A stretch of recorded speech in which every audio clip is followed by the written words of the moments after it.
Hello. Where is the live?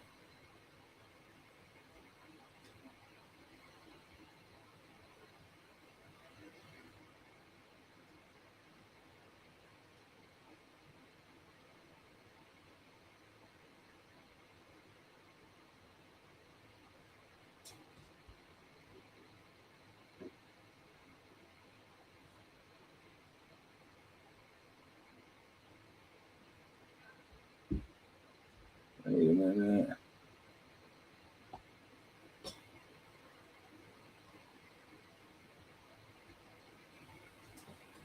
Wait a minute.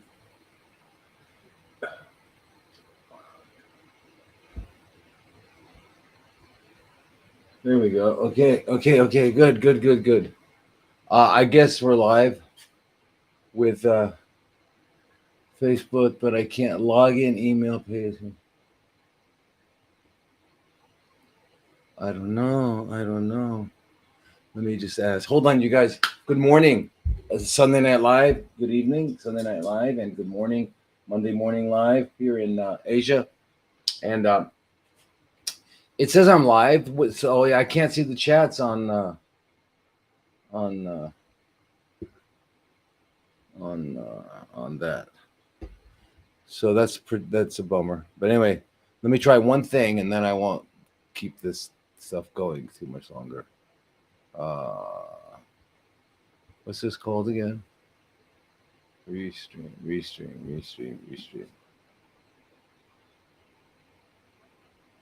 Restream.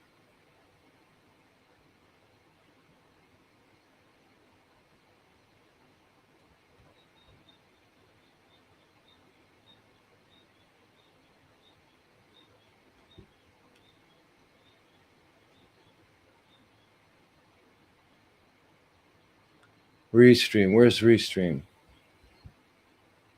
Huh? Restream. I don't know.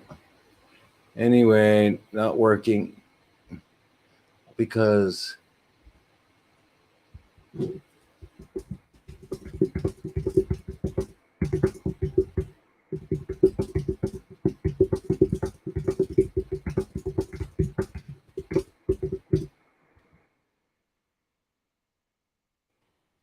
there we go. Okay, so I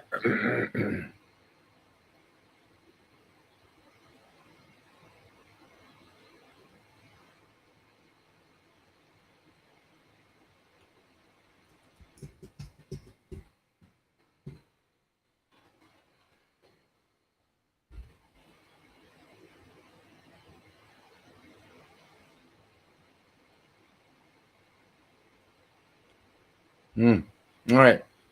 Forget it. All right. Sawadi Kap to Kon. Sawadi Kap. By the way, in worldwide, the what do you call it? The New Year's is usually on January 1st, right? January 1st, and that's with using our Gregorian calendar and all that stuff. So anyway, in Thailand, their they celebrate that also because they love to celebrate. So sure, but I mean their New Year's is coming up this week. It's called Songkran. I don't know if you've ever heard of it, but it's fun. It's what they do is they usually, I don't like it at all, but they love it. You if you're walking down the street, you're going to get thrown buckets of water on you. You can't go anywhere. They throw water on you. It's like 3 days. If you're driving your car, they're throwing water all over you and stuff like that. Don't have your windows open, things like that. But if you're young and it's a lot of fun. The whole thing, the whole country is like that for 3 days, throwing water. I guess what's that? Cleansing. There's another example of water being used in cleansing and the renewal of life, the ritual, right? So um, that'll bring us right into water fasting and everything. So anyway, let's get to the questions today because there are quite a bit, I think. And how does this work? I guess that's okay. Okay, so unfortunately I can't see the chat. Uh,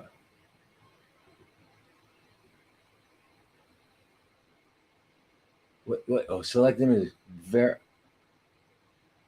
Select crosswalks to make sure I'm human because AI can't see crosswalks. I see. Okay, there we go. Wow, amazing.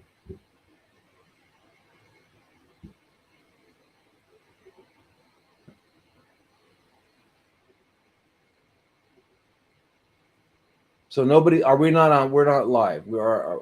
I don't know. How do I know if we're live on Facebook? Anyway, I can't see Facebook and YouTube and LinkedIn. I can't see it. It says we're live, but there's no chats coming in. Need help? Yeah. Forget it. I don't want help. I don't want help. Okay, so go away.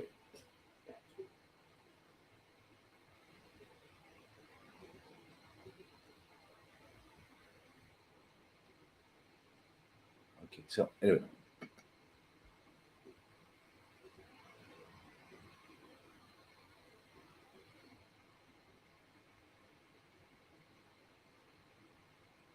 Anyway. Whoa. Every time it happens, doesn't it? Okay, so anyway, let's get to some questions. Sorry about that. Sorry for being such a. I'm the opposite of a nerd when it comes to this stuff. But anyway, here's. Oh, I don't want you to get that big. Okay, so first question, how does, and this is from Instagram. So how does,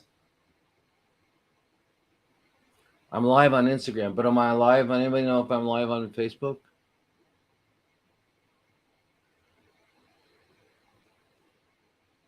Or YouTube or anything? Oh, Facebook's live. Okay, cool. All right, whatever. So how does ALA infusions relate to cancer? Does it also help reverse diabetes? Well, that's a good question. Everyone know what ALA is? Alpha lipoic acid. Alpha lipoic acid basically is an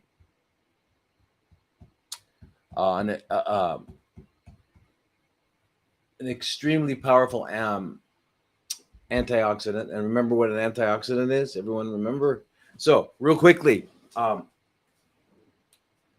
life is, in a biological sense, is the transfer of electrons, right? And when you have electrical flow, you've got life. So biological life is sustained with energy, with the energy coming from electrons in electricity.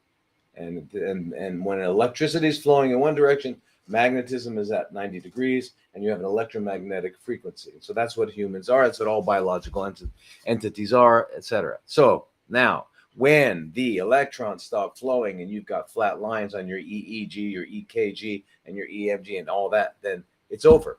Okay, it's over for now, for them. But anyway, so it's the flow of electrons. So anyway, life is all about certain situations, molecules handing electrons, which are what we would call antioxidants. They provide electrons, and oxidants, which take electrons away. So it takes it to the and hands it, and takes it and hands it. Anyway, that flow is really necessary. But you got to keep in mind the rate at which all this is going. It's going at, well, if you consider that it takes probably about, I don't know, how many thousands of ATP to run an enzyme. And when you consider the fact that enzymes are doing their job at 1,000,000 times per second, 5,000,000 times per second, 900,000 times per second, and they're using ATP, and ATP is just providing electrons. So you can imagine the rate at which all this stuff is happening. So anyway, alpha lipoic acid, which we can get from spinach, broccoli, other foods too, is yeast. You can also for the ghouls of you out there, the ghouls, and you like to eat corpses, you can get it from eating a corpse as well, and eating the liver of a corpse. Yeah, but I kind of, I don't know. I'm just kind of drawn to spinach and broccoli for my ALA. Actually, we make it ourselves. Okay, so it's both a fat soluble, and that's what makes it so amazing. It's a fat soluble and a water soluble. It's got two ends, right? So it can go anywhere, right? Now, it's normally made in our bodies in the mitochondria, right? Remember mitochondria? Those are the little organelles inside of our cells that produce energy, that produce ATP, right? Right. Okay, so uh, so anyway, so it's what does it do? ALA.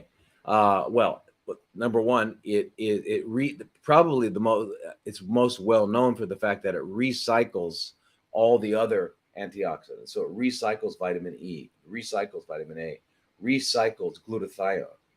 It keeps glutathione because you realize when glutathione uh, does what it does, it loses its ability to do it again, right? So when glutathione detoxifies, it loses its electrons, and then here's the ALA coming back to wake it up again. It does the same with vitamin C, vitamin A, vitamin E. So it's very important, very important. So it does that. It also chelates minerals. All right, and it's also improves glucose metabolism, decreases insulin resistance.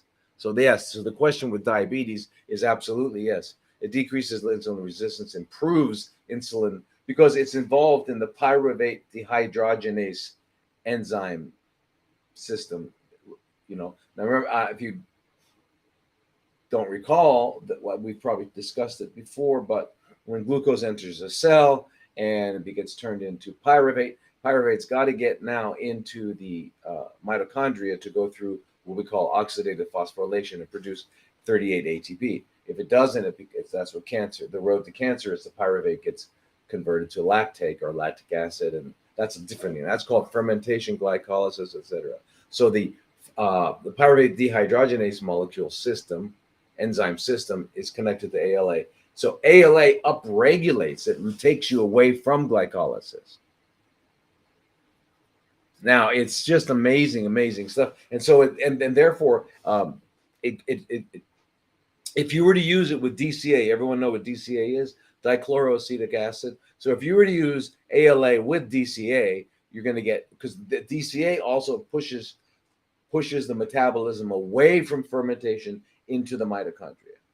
Remember, cancer cells have mitochondria. They don't have as many, and they don't rely on it. And even if there's plenty of oxygen around, they still going to ferment. You know, that's what makes them peculiar. They're still going to ferment.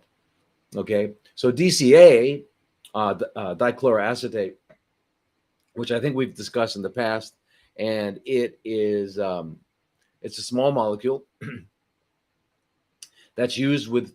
It was originally used for children that were born with a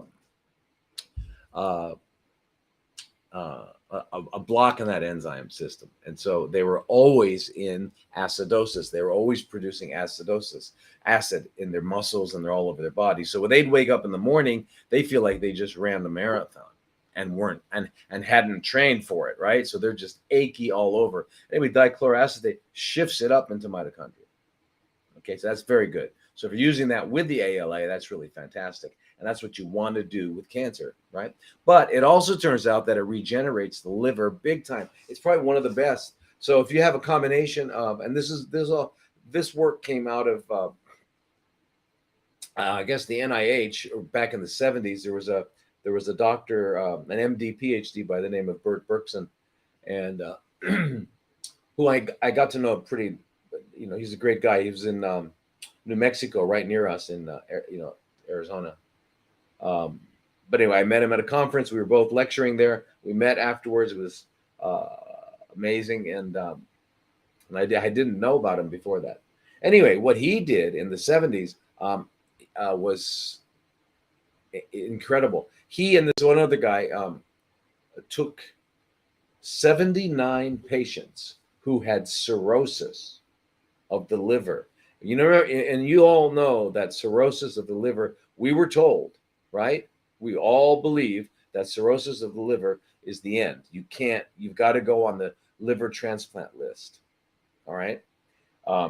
Anyway, and they treated them with ALA in the study, and 75 out of the 79 had their livers come back to normal. That's crazy, unheard of.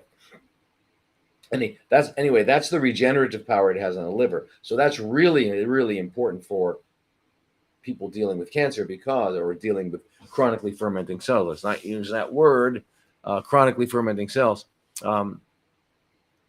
is because it regenerates the liver, helps the liver regenerate, upregulates phase 2 detoxification, which is really cool, right? Which is what we want, which is what we also get from broccoli and other cruciferous vegetables. And phase 2 detoxification of our liver is what finally gets the toxins out of our body. So very, very important. Okay. So anyway, it does that. But ALA also is what they wound up adding to it was silymarin and selenium. And you all know that have heard about selenium. Selenium is a mineral, and as we've discussed before, there are 36 with 21 zeros after it, septillion, 36 septillion chemical reactions going on in our bodies every second, and they're mediated by enzymes. Okay, and these enzymes are powered by ATP.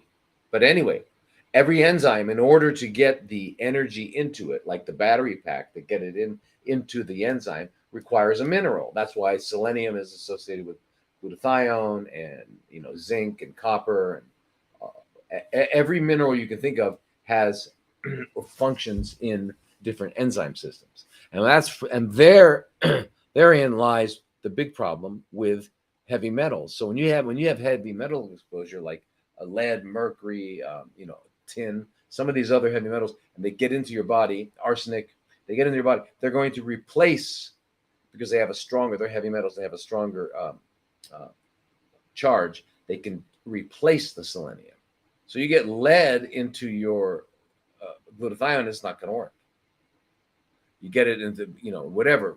So that's why heavy metal can affect all parts of the body, all systems in the body. All right? Okay, good.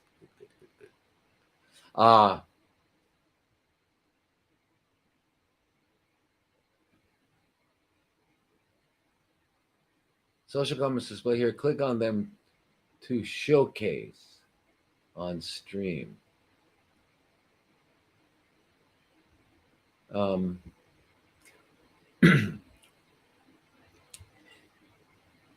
Technology and me, this stuff here and me I'll never get it.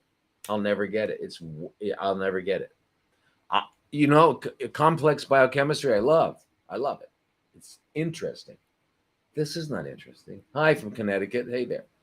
Fantastic. So I'm glad you all made it. And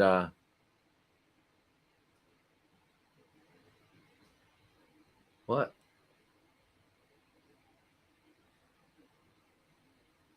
I keep getting yellow bile in my stomach when water fasting. Drink more water and put in if you're getting yellow bile in your stomach, that means it must be coming up. It's the only way you would know it was yellow. You're vomiting. So I don't really know your condition, so I really can't tell you what to do. But usually you just drink more water, and then twice a day you take a half a glass of water with half a teaspoon or a little bit more of Himalayan sea salt, shake it up and drink it so that you get lots of keep your electrolytes and all that. And I'm not sure what you're doing, but usually whenever you're getting a crisis in fasting, you can just get through it by drinking more water and resting and relaxing, and don't worry about it. Read books on fasting, because you need to be reminded in here that what you're doing, what a fast is a very, very powerful, second to none way to heal. Okay, so I'm not sure of your situation, but and you might be, I don't know what's going on, so I really can't advise you specifically, but that's what I usually get people who drink through it. Or you get to a doctor if you find that you can't drink because you're vomiting, get to a doctor and have them give you IV fluids just to keep you hydrated, and then you can get past that part. Okay, that's what we do when we supervise fasts. There'll be points because after about 12 days, 13 days, 10 days even, people water gets boring and people don't drink enough. They wind up getting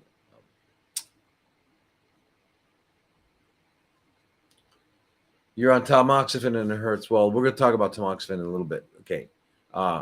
Anyway, so so they've got the mechanism by which ALA inhibits cirrhosis. It blocks TGF beta and SMAD3. These are the pathways, and they learn that by giving carbon tetrachloride to rats. Carbon tetrachloride is this chemical. I forget where it's used. It's used in. I forget where it's used, but anyway, it's one of those things. If you get it on your hands, you absorb it, and then it goes in and it wipes out your liver. So they got these rats. They gave them the carbon tetrachloride, and this reversed the cirrhosis from it. All right, pretty good. So you can imagine if that's what it does with cirrhosis. Imagine if you have liver metastasis, then it's going to help a lot. Okay. Now, it's the other thing about alpha lipoic acid, as I said, it's made normally in the mitochondria. Okay, and it's involved in like 4 enzyme systems there, and it's necessary for carbohydrate metabolism. It's necessary for protein metabolism. So the question that the person asked was, okay, so how important is it? What is its value with cancer as well? So the value with cancer is that's what it does. It does all, your liver helps with carbohydrate and protein metabolism, lowers your fasting insulin levels, right? It makes your cells more sensitive to insulin rather than resistant to insulin. But it also, and they've done alpha lipoic acid with different cancers: thyroid cancer, colon cancer, breast cancer, lung cancer. And it actually stops proliferation growth and puts the cells into apoptosis. So very, very important, you think? And they figured out what it is. There's these protein tyrosine phosphatases enzyme systems that get upregulated, especially with breast. And it knocks them down. So it's pretty amazing.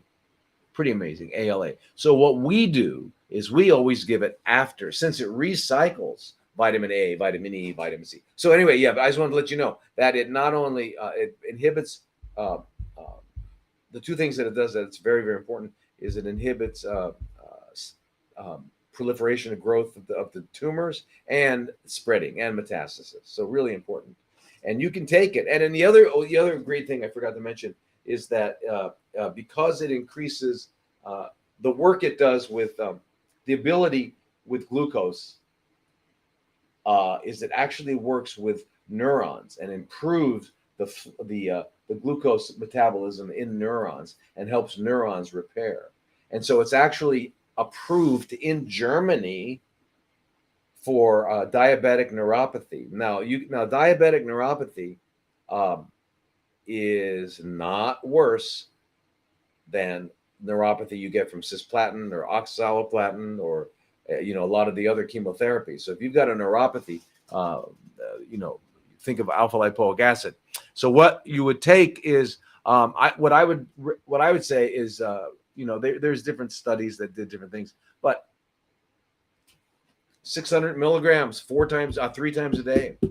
If you have a neuropathy, if you have a peripheral neuropathy, take that. Take the selenium and also take the silymarin. That's for your liver. You want your liver always to be good. And you can get silymarin or you can get silibinum, right? There, which is one of the parts from the silymarin. Yeah.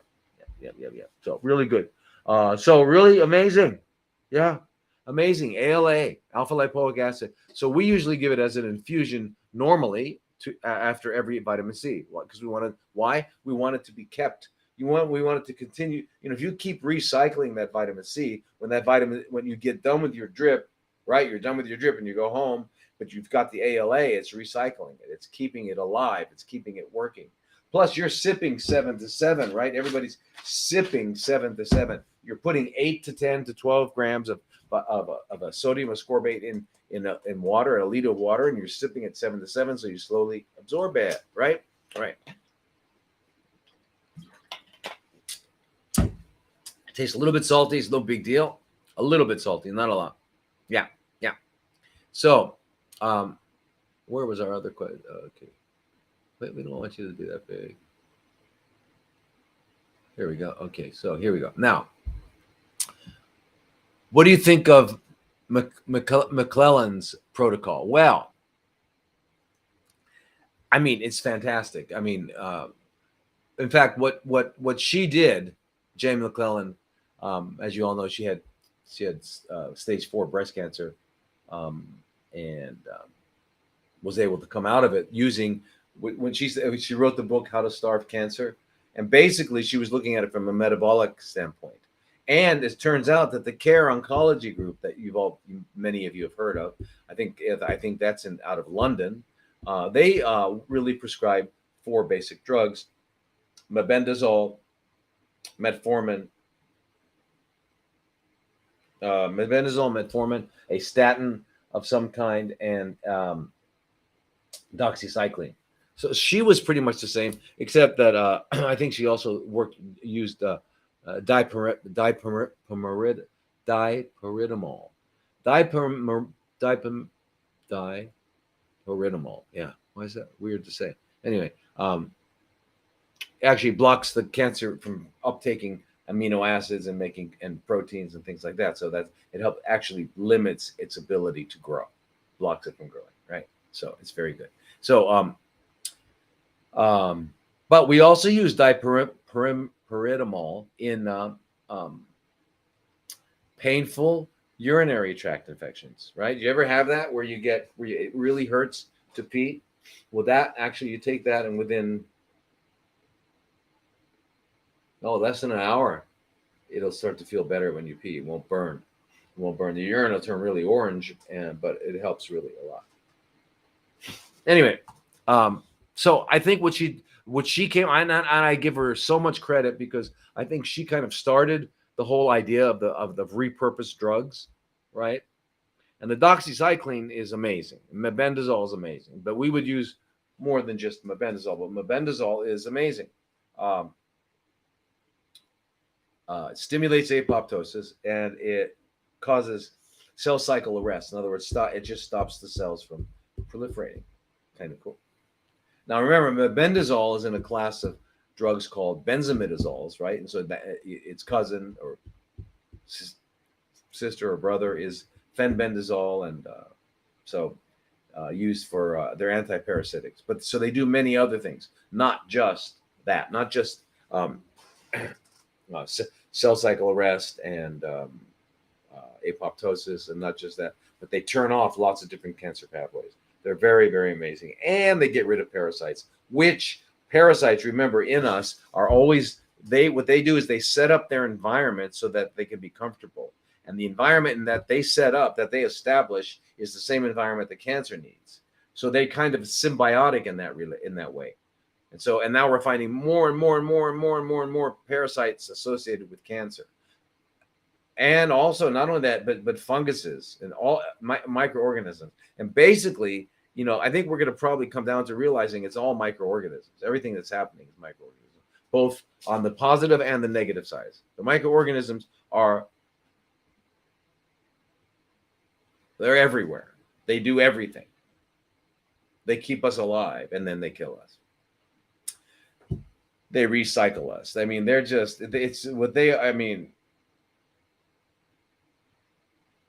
the brain of biology is microorganisms. They're the brain of biology. They're the intelligence of biology. They're how all the other biology. It's how that big elephant exists, because of it's of the soil. Without the micro, there's no soil. The carbon, the nitrogen. I mean, what? They do everything. So anyway, so I like Jane McClellan's protocol. But you got to do more. Remember the thing about cancer. Okay, really kind of how does this work? Really, there we go. Can we do that?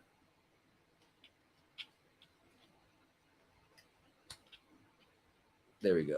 Did that work? Yeah. There we go. Yeah, yeah. Thing about cancer is, well,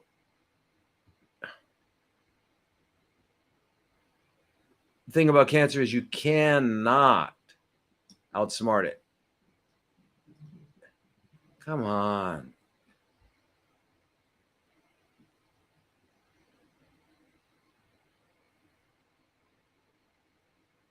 Okay.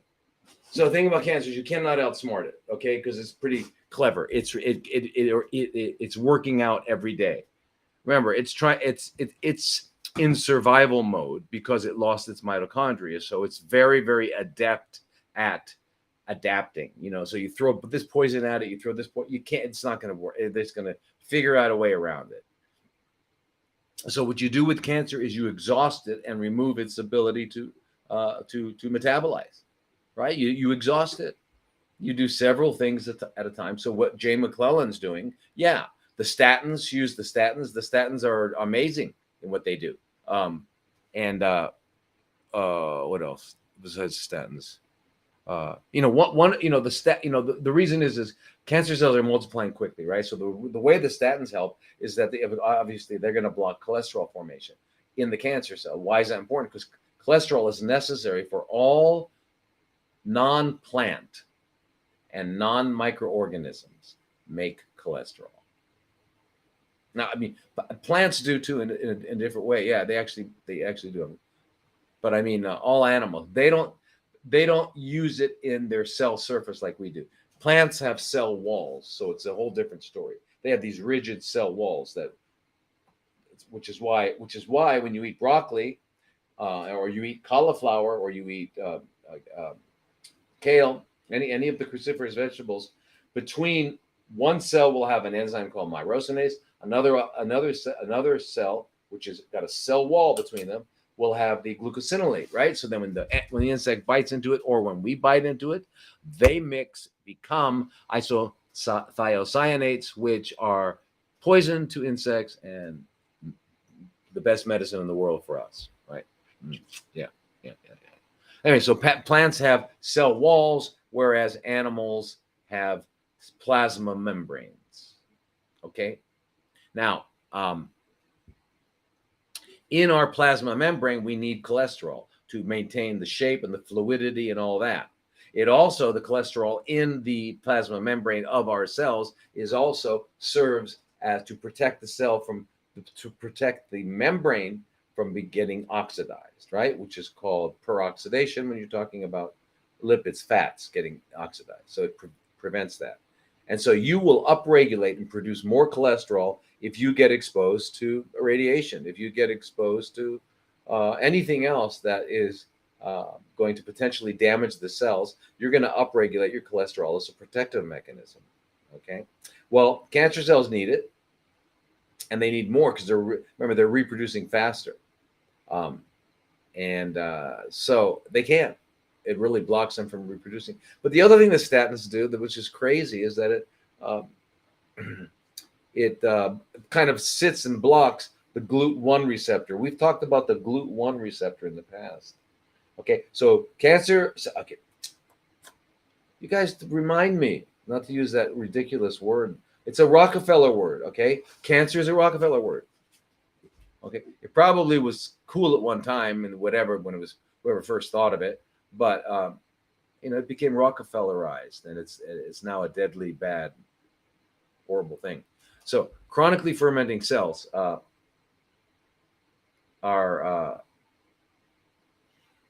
they need more glucose. They need 19 times more glucose in order to survive. So in order for that to happen, it upregulates certain insulin receptors, upregulates an enzyme called glucosidases, the glucosidases, which grabs glucose off of other molecules. And anyway, it upregulates a lot of things, downregulates a lot of things, and all that. So anyway, one of the things that upregulates is GLUT1. GLUT1, there's GLUT1, 2, 3, 4, 5. These are different kinds of receptors that bring in different things, right? Now, GLUT5, as you remember, is the docking place and the receptor and allows it to come in for fructose. One is glucose. Well, anyway, statin blocks that, so it's good. I mean, we could go into the details of all these, but let's not. Let's just understand that these repurposed drugs are fantastic.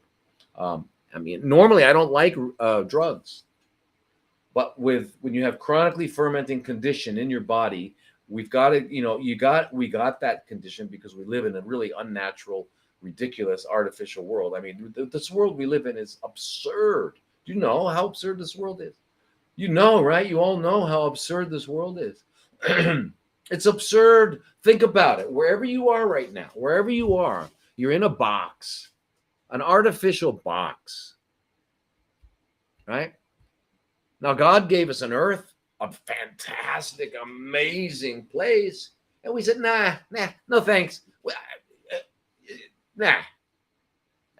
And the soil, I don't want the soil on me. In fact, I'm not going to even call it soil, right? In English, I think in other languages you might be more kind and less blasphemous than we are in English.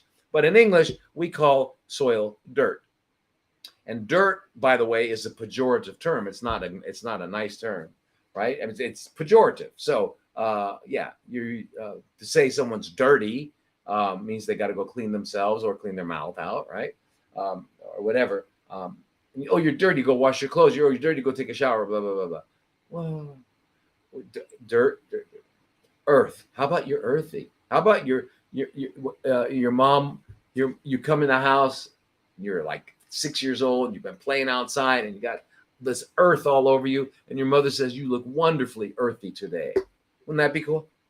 Wouldn't that be cool instead of dirty? Oh my God, you're dirty. Let's get you out. And oh my God, God forbid you get some earth on your food. Oh my God, we can't eat that now. Throw it out. Anyway, we're insane. We're insane. I don't know how we. Yeah.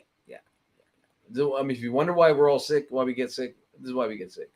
So we live in these boxes. We're communicating with these machines. I don't know. Somehow, a lot of people think that's really cool. We've really come a long way. Yeah, we have. We've come a long way. I don't think necessarily within our best interest. But anyway. So now, question, is a tumor starting to hurt or feeling different necessarily a bad thing?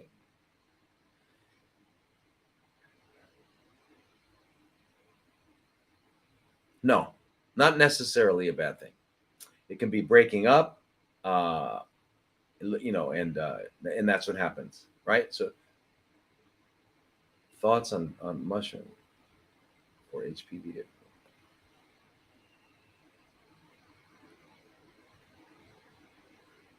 I'll look at your question though. It was just frozen. Questions over on TikTok. No, it was frozen. Huh. Okay. Anyway, remind me that mushrooms. So everybody got to remind me because you're gonna go away. It's gonna go away. But anyway, what was I talking about? I get so distracted by this stuff. Oh, so no, a tumor. Depending on what's happening, really, we're talking about what? We're talking about breast, pancreas. Pancreatic tumors hurt a lot because they're kind of releasing enzymes and causing some destruction of the cells around that and causing pain. And so pain can be because it's growing and compressing other things, and it can be breaking down. But usually, if it's changing, like if it's just getting smaller, it can break up. Like a hard tumor can break up into different because the central parts become necrotic. And it can break up, and they can move apart, and come like that. And kind of the way it dissolves, that could be happening. But usually, that's not a lot of pain. So anyway, yeah, I would say that if your tumor's hurting, I would think, well, we got to do more. And if it's a tumor like a breast or a thyroid or somewhere out on the body where you can get at it, paint iodine on it, and maybe have a holistic doctor who knows how to do that. Inject it with ozone. Ozone will dissolve it. shrink it down quicker.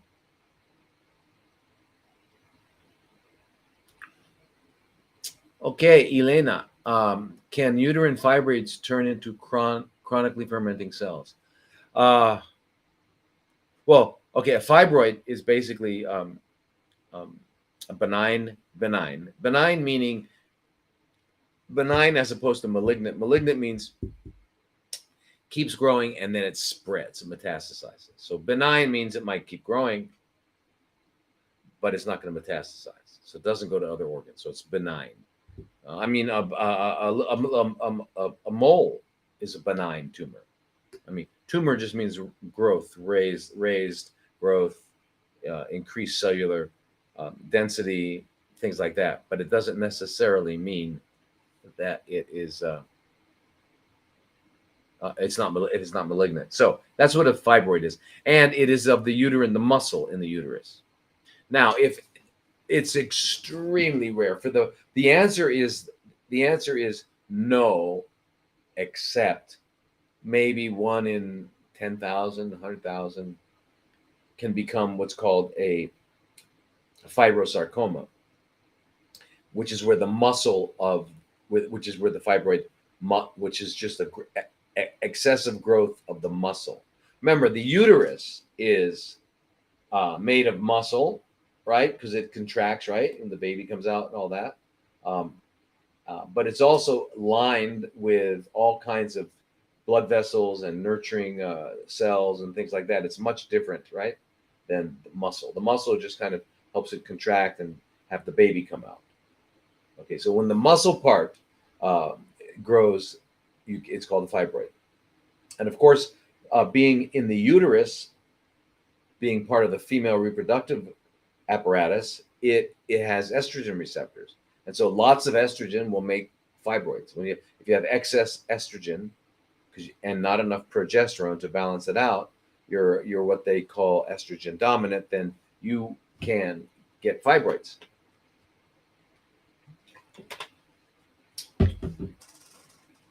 No, the mostly never become fibrosarcomas, but they do. I've seen, how many have I seen in my time? Maybe 8. I've only seen about 8, 10. Not a lot. Not a lot. And the ones I saw didn't start out as a fibroid. Maybe 1 or 2 did. 1. Nah, none of them did. They just immediately had a fibrosarcoma. They didn't go fibroid to fibrosarcoma. So that's it. So I wouldn't do it. So what do you got to do, lady from Cyprus? You got to eat really healthy, live really healthy, go to bed early. You got to do all those things. That's what you got to do, okay? That's what you got to do. Okay, so I'm trying to get everybody from the same angle, except I don't got the. So anyway, so that's it. Uterine fibroids become chronically fermenting cells. Now, so therefore, you're going to eat really healthy. You're going to go to sleep early. You're going to move around all day. You're going to clean up any toxic relationships you have, and those are hard. Those are probably the hardest. Cleaning up our toxic relationships and controlling the mind, learning to turn it off.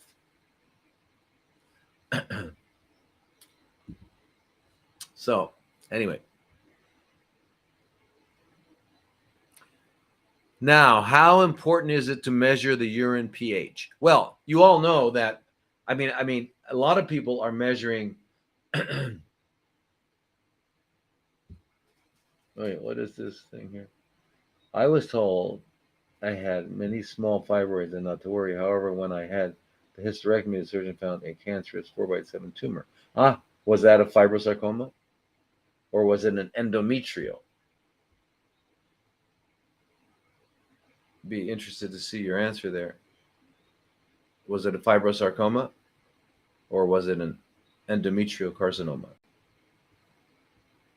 Anyway, if you'll answer me, I'll find the answer to that. But I'm just saying it's rare. It's rare.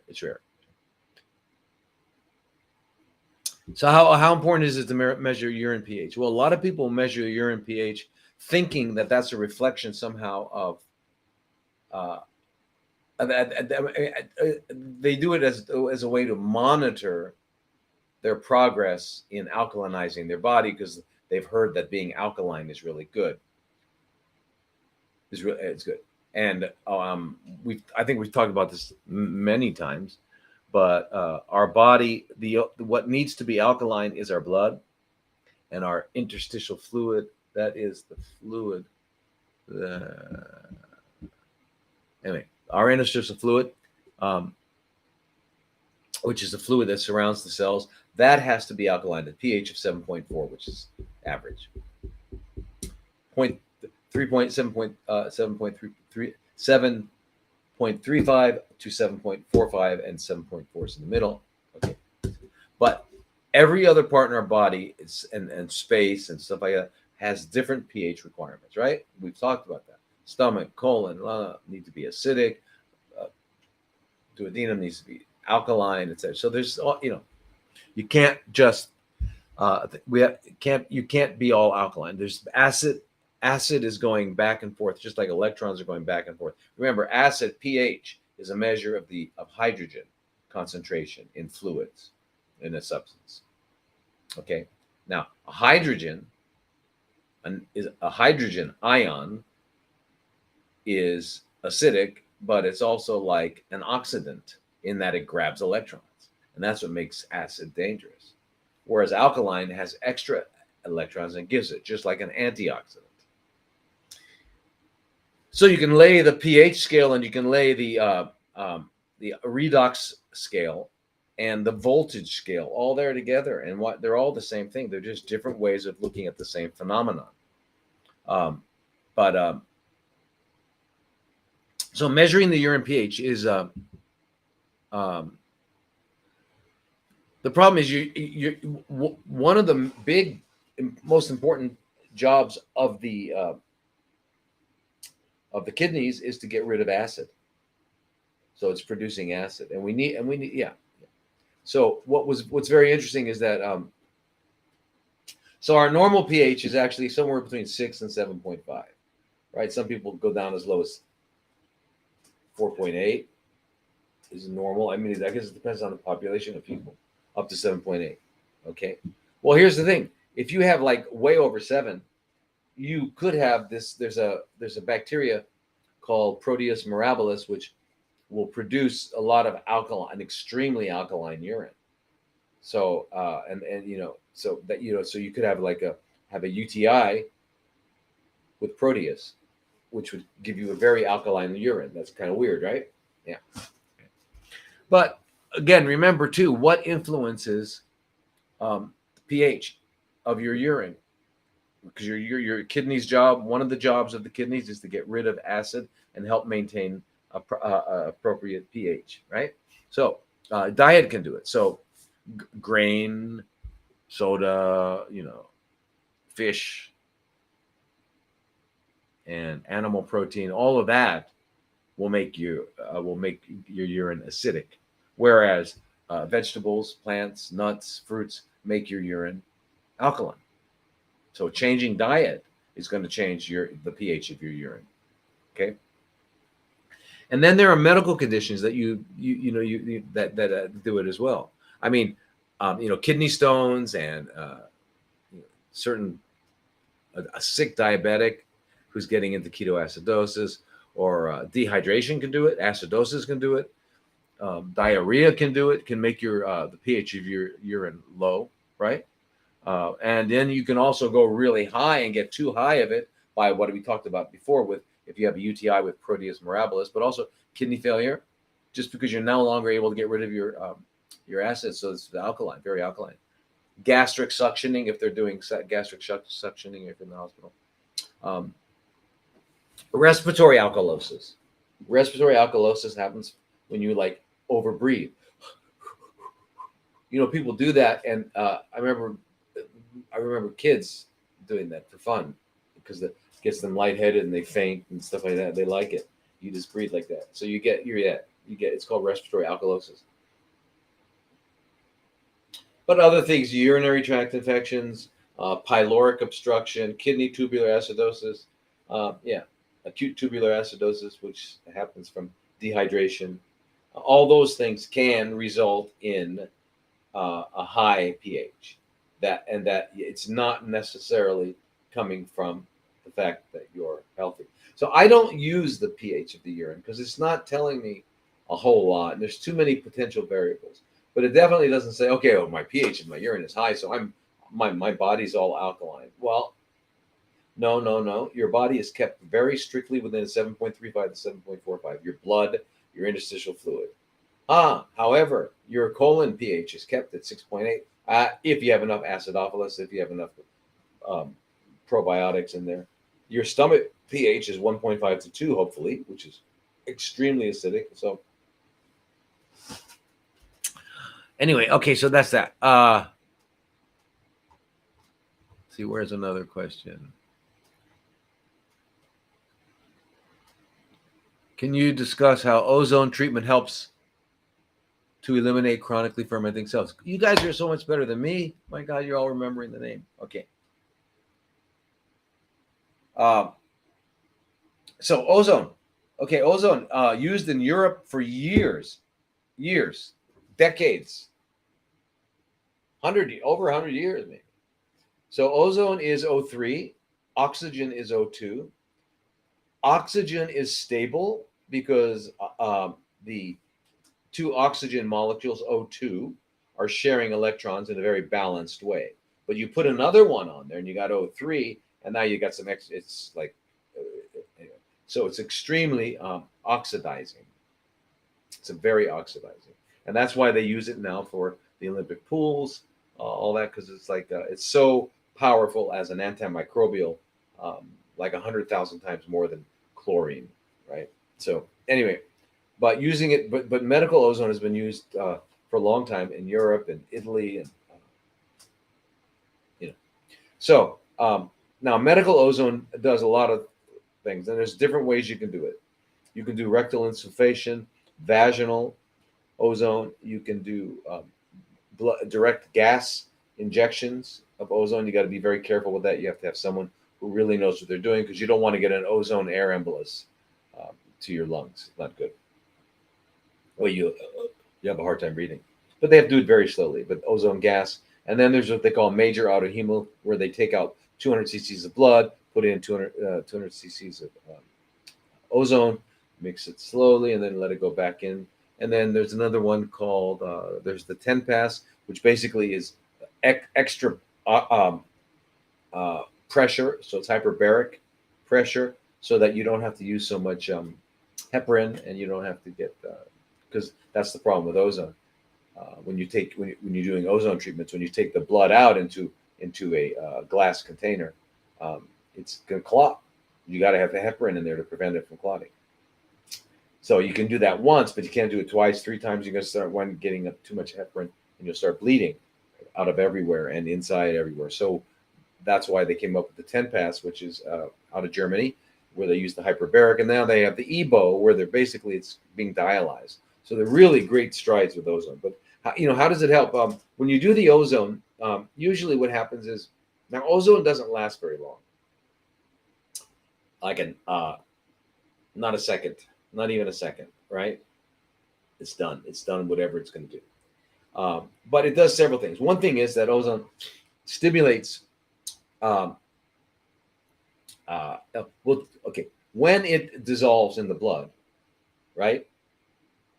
2 ozone molecules, which is O3, become 3 O2s, which is oxygen. So 2 ozones become 3 oxygens. So you increase the oxygenation. Okay, understand that? That's very cool. So you increase the oxygenation of the blood. Okay. Now, the other thing it is it starts to, the ozone, if it's in that blood, will start to oxidize the white blood cells, and they say, no way, man, and they start producing all of their powerful antioxidant enzymes, and it turns on all this stuff. So that's kind of the beauty of what it does. So mostly what happens, the work of the ozone is in these second messengers. In other words, it goes through. There's this reaction called the Kriege reaction, right? Where it's between ozone and one of the polyunsaturated fatty acids it runs into in the cell membranes, right? And it turns stuff into 4-HNE, hydrogen peroxide, lipoperoxides, things like that. And all of those things, and even produces aldehydes and things like that. So these things run around and they're highly, highly oxidative. Why is that important? Because that's the same thing you're doing with chemo and radiation. You're trying to oxidize the cancer cells, the chronically fermenting cells, so that they become, so that they die. So if you can oxidize the CFCs, then they will die. And that's the goal. All right. So ozone can also be used as an adjunct if someone's getting chemotherapy or radiotherapy, right? It's adjunctive because it's doing the same thing, but not in a toxic way. That's the beautiful thing about it. But another thing it does is for red blood cells is it upregulates an enzyme called 2,3-DPG. And the reason that's important is because the more 2,3-DPG you have in your red blood cell, when that red blood cell, because red blood cells, you guys, in case you don't know, red blood cells are like the only cells in our body that don't have nuclei. No nucleus. That's why they only live 120 days. That's why we got to always be making more. But they have no nuclei, so that they're not rigid. So they kind of like have, if you were to look at them, they kind of have, rounded edges, and then in the middle it goes down, right? And that allows them to fold and squeeze and get into the little arterioles. Arterioles, how small are arterioles? You've got your aorta, which becomes your arteries that go to your kidneys, your liver, all the different things. Arteries become smaller and smaller and smaller until they become arterioles. Arterioles, and then you have capillaries, and then you have venules, which go to veins and back to veins. That's the system, okay? But the arterioles, 10 of them, 10 arterioles, is the same width as one hair. And these are small guys. But they've all got muscles in them, and they're all regulating things. By the way, just as an aside, in case you wanted to know, the spike protein poisoning, that's one of the things it does, is it disrupts the microvasculature, disrupts the blood-brain barrier.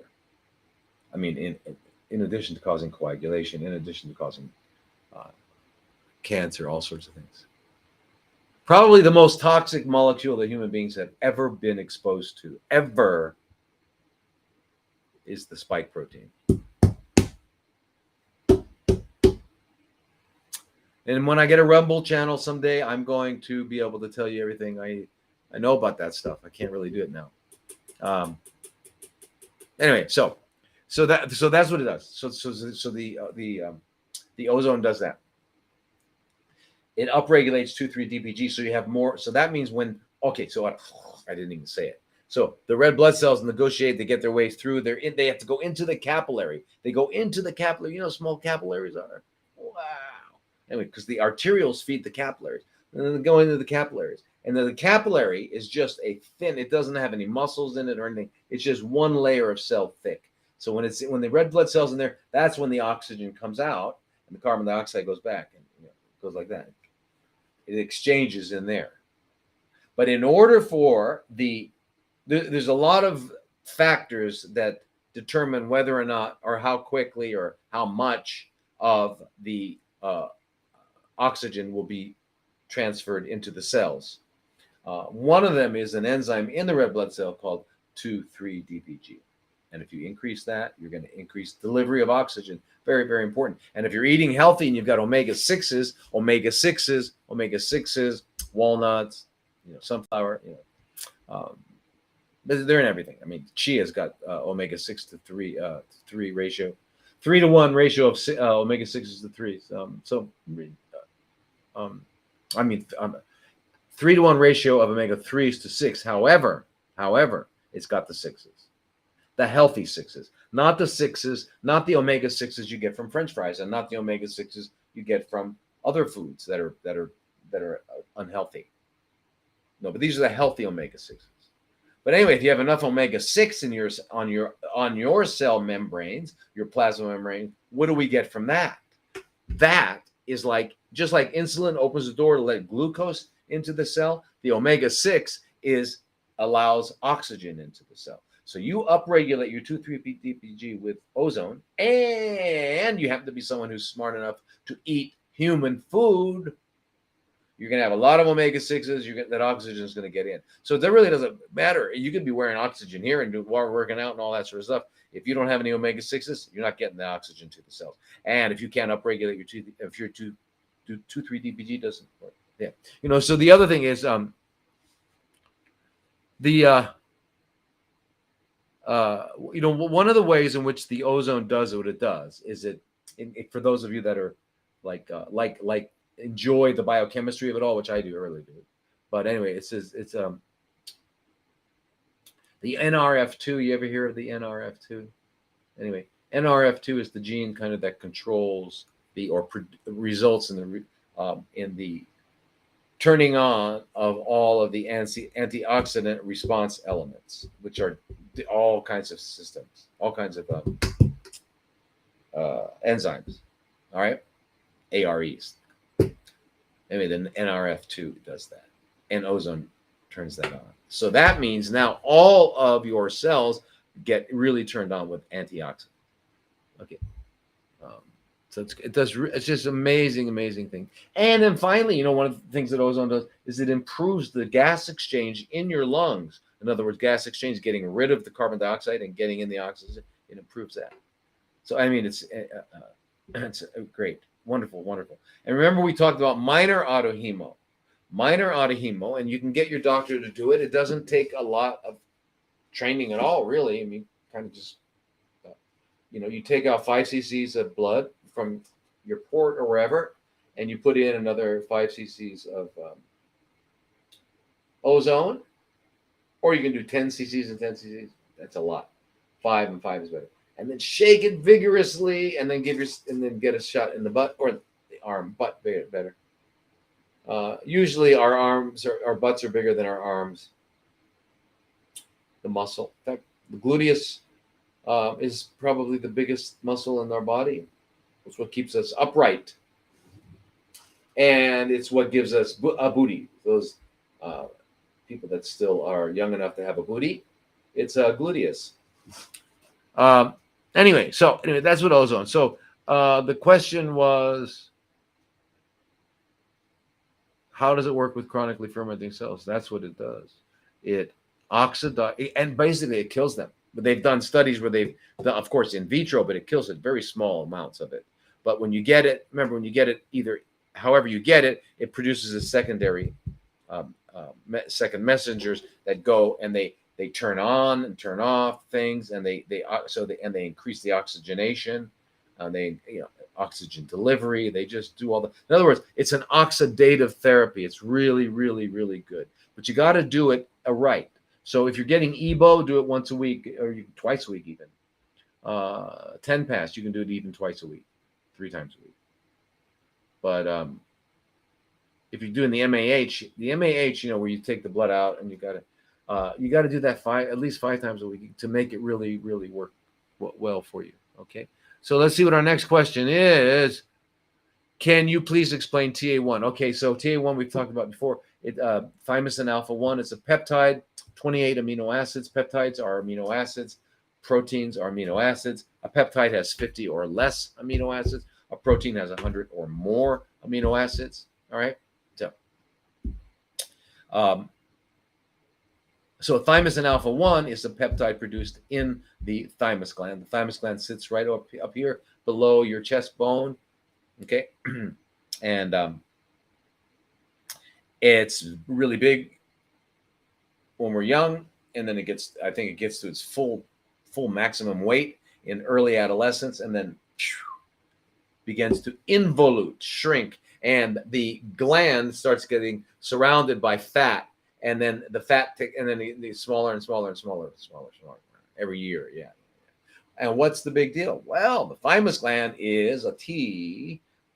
Thymus begins with a T, and that's where T cells are made. T cells are needed to kill cancer, and also to control these what they call they're called viruses, but we know they're really exosomes. But anyway, it controls them, and you need T cells for that. I'm talking about the external exosomes, not the ones we produce. We need it. It's part of our body's way to communicate with itself. Yeah, very important. Yeah. So anyway, thymosin alpha 1, which does, by the way, it's approved in 45. Is it 45 now? 45 countries by the Fraud and Death Authority. They approved it, which makes you kind of, but nevertheless, it's got approved. Some good things got approved too. Not only the junk, not only the poison. Okay, so TA1, what they found is that so when you're in your 40s, you're already low on your T cells. 50s lower, 60s, 70s. We're not talking about a lot of T cells, and this is why immunity fades over our lifetimes. Right now, it's one of the reasons. There's others, but that's probably close to being number one. Yeah. Okay. So now, thymosin alpha 1. But even if you're really sick, you want to increase your T cells. You right? Even if you're 30 years old and you want to increase your T cells.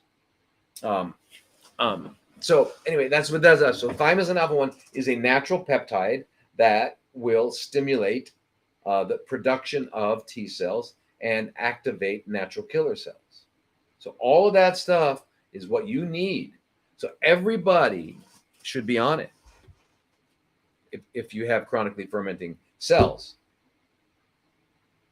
If you don't have chronically fermenting cells and you get into your 40s and 50s, you could start it as well. It's just twice a week. You do 14 days initially of an injection in your belly with a small little insulin syringe of 30 units, which is 0.3 cc's, small amount in your belly. You could do it here, I guess. You do it in your leg 2 times a week because it has a long half-life. But very, very important for immunity. Very, very important for immunity. They found that people getting chemotherapy, because what happens is in chemotherapy, it knocks down your white blood cells. When it knocks down your white blood cells, remember, the white blood cells consist of several different types, right? So you've got neutrophils, lymphocytes, eosinophils, basophils, monocytes. Yeah, that's it. Yeah. Anyway, so it knocks them all down. And so there's a drug they have that the oncologist will give their patients who have what they call neutropenia. It means their neutrophils are low. Penia always means low. Like osteopenia means that you have low calcium concentrations in your bones. And then when osteopenia advances and you get really, really low, they call it osteoporosis. So penia means small. And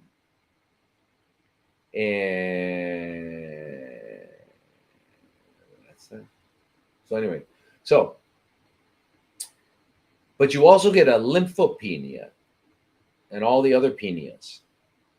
So the oncologist will give you a shot of Neupogen, which is granulocyte stimulating factor. It's an injection, and that stimulates only neutrophils. That's absolutely important because your absolute neutrophil count has got to be over 2. The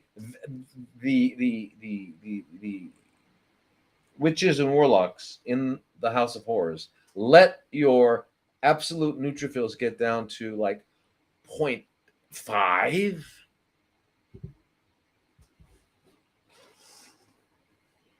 The reason they're important because neutrophils are the ones who, when a bacteria enters your blood, immediately gets rid of it. Those are the guys that are immediately on the scene. Okay, they're called phagocytes. They're phagocytic. There are other phagocytic cells, but the phagocytic means that eating. Okay, That's what pus is. Pus is just a bunch of dead bacteria and phagocytes. Yeah. And I mean some couple of other waste material and stuff like that. But anyway,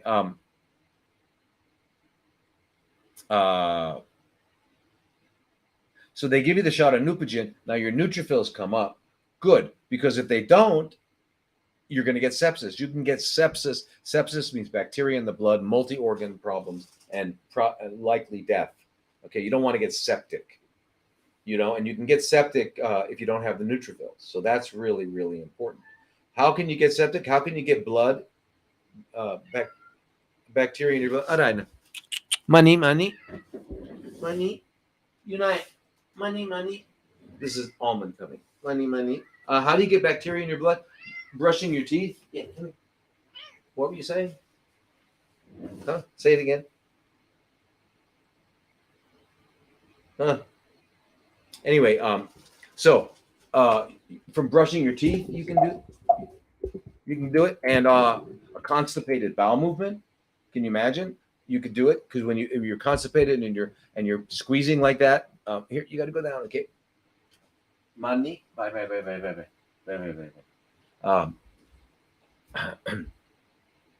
The bacteria from the feces can actually go into the blood like that, right? And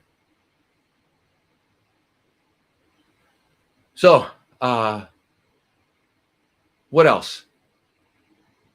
Eating could do it.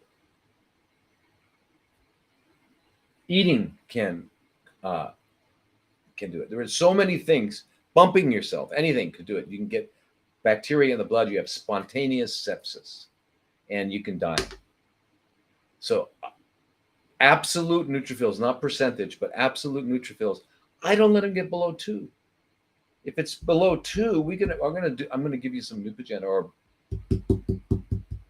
and this is only going to happen if you're getting chemo or radiation therapy. All right, so now, but it doesn't fix the lymphopenia. So your lymphocytes are still low. So, okay, good. So now you're not going to get septic and die. However, your lymphocytes are low. So your T4s, your T8s, right? Your helper cells, your killer cells, your natural killer cells, all those are low. You didn't help, and that's what you need to get rid of the chronically fermenting cells. So what are we doing? There's nothing for it. Guess what does? TA1, thymosin alpha 1. It's going to keep those up. And they found that you can keep them up when people are getting chemo. Everybody needs to get it. And by the way you get it is that I've seen is Peptide Science in America. That's where you can get it in America. In Europe, it's different. It's a different world over there. And there's different kinds of regulations.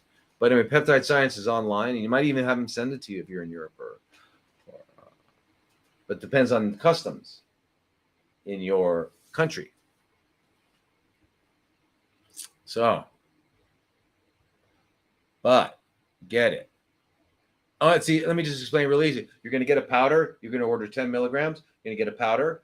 It's a little vial with powder. You're going to get some bacteria from the pharmacy, some bacteriostatic water, plain H2O, and with a big 3 cc syringe and a big fat needle. You're going to draw up 2 cc's of sterile water, put it into the vial, and then you don't even have to shake it. It'll become clear. Now you put that needle away, and you just use your little small insulin needles to take out 30 units on an insulin syringe. 30 units, and you give yourself a shot. Easy. No reason not to do it, except that it's too expensive. Shouldn't be that expensive. Anyway, what do you think of the blood type diet? Oh, wow. You all remember the blood type diet? Anybody familiar with the blood type diet? Well, Eat Right for Your Type was the name of the diet by a guy named D'Amato. D'Amato was a naturopath, and he was in I think he was in Sedona, up near or somewhere in Arizona. Wasn't he D'Amato? D'Amato. Anyway, so anyway, the idea is that your blood type is a reflection of your heritage, your ancestors. So if your ancestors lived in wherever they lived and the food they ate was related to their blood type. Well, we've got A, type B, type AB, and type O. So there's four. So I guess there's four parts of the diet. Anyway, they did a study at the University of Toronto, and they found that there was no relationship between the food that anybody ate and their blood type and their markers of health, right? Anything like that. I mean, and a lot of things like that too. So, but let me bring up common sense.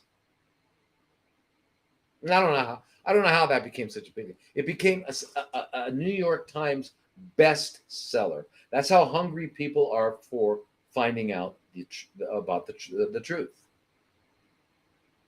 Okay, now he's presuming that it's all presumption. There's no. It's all presumption. Okay.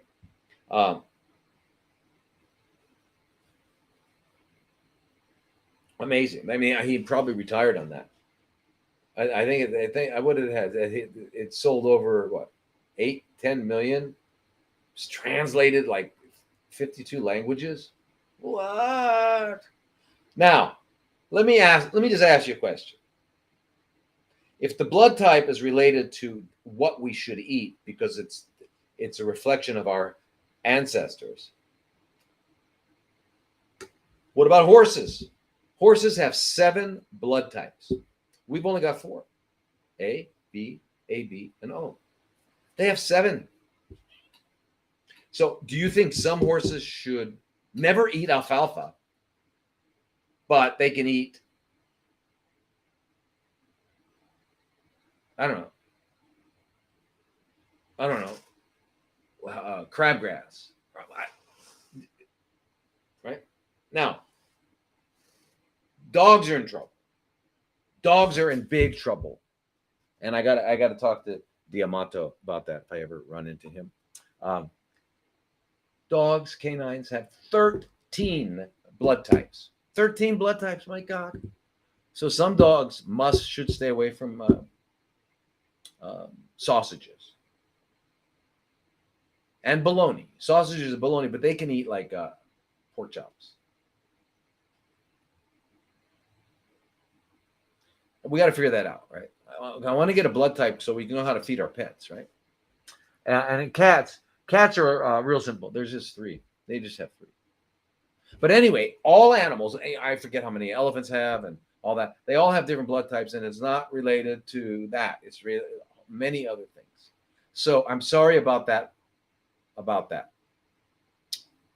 I think a lot of people like to do that. And this probably went over big in Asia because like in Japan, your blood type is like, I don't know if it's true in Korea as well.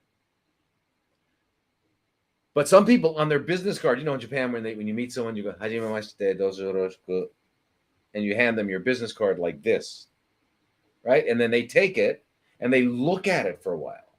You have to look at it for a while. You can't just take it. No, you got to,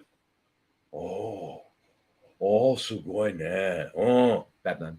So anyway, some people have their blood type. In Japan, it was pretty common like in the 80s for people to have their blood type on their business card, and they would say, yeah,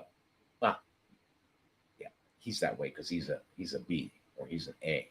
So they really, really are into it. So they must have really loved this idea.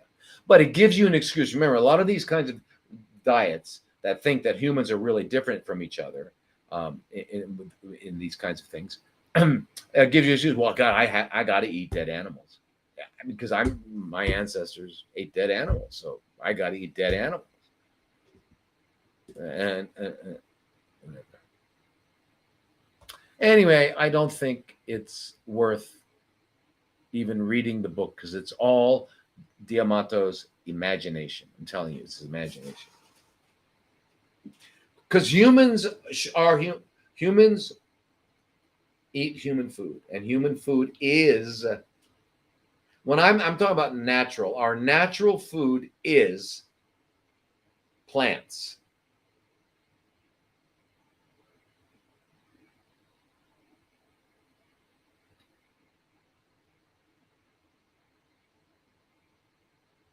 Naturally.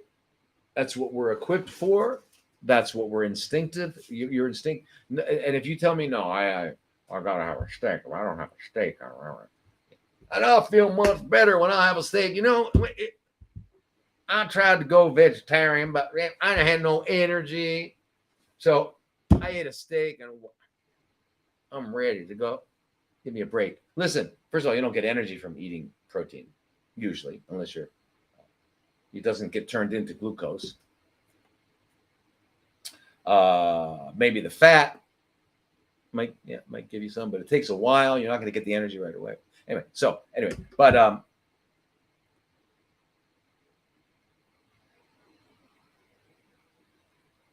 anyway, our natural diet is that. And also, you got to realize too, if you eat whatever you eat